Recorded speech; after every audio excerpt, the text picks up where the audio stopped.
Torbett, living in Independence, Kansas. Lived there for about 50 years now. Taught there my entire career. Taught English, journalism in high school, always in the same school, never really did look around. We planned to be in Independence about 5 years and moved to Jefferson, Colorado. Reasons we don't know anymore, but married an Independence girl, and in August 20th we'll celebrate our 50th wedding anniversary, if she keeps me around that long.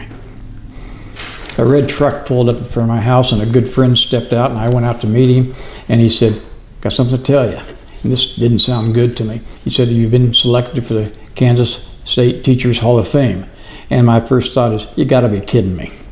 And then my second thought was a degree of humbleness, humility, and maybe even sadness because of all the other teachers I've worked with that I thought were much better teachers than I was. And I just didn't feel quite comfortable with it. But as I've worked this through my mind in the succeeding weeks and month, I've decided, well, I'm not being selected. I'm being selected as a representative of all those other teachers I worked with. It's really quite an honor. It's an humbling honor. And I really do appreciate it. This is a wonderful place, wonderful things they're doing out here. I'm amazed by all the things that are going on, the schoolhouse, the museum and all, and I had no idea of the scope of it.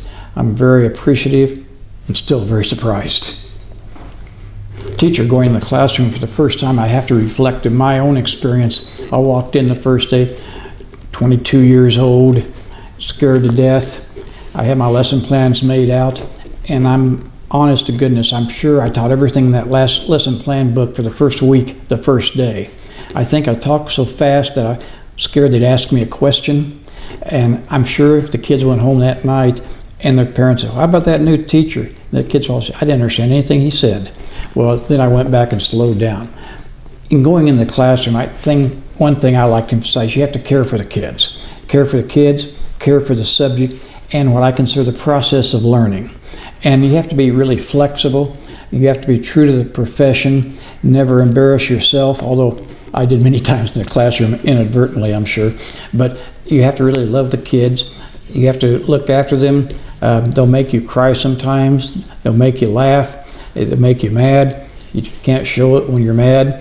But you really care for the kids and their future. If you know that, teaching is pretty easy, if they know you care. One of my favorite moments of teaching was had this class of writing, all guys, and they were probably composition resistant, if that's a disease. Just a really tough group of guys in there. And we were really not clicking too well. They were resistant. Well, one day I walked into class and it was quiet, which as a veteran teacher, that made me suspicious because these guys really were never quiet.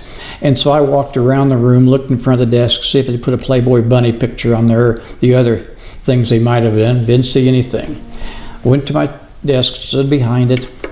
They were working on a project. I got them started on the project, and I sat down. They'd put a tack in my chair.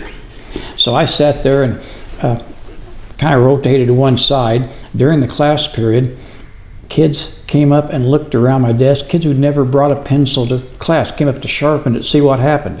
One kid, I'm sure, brought up an ink pen to sharpen to see if there was anything.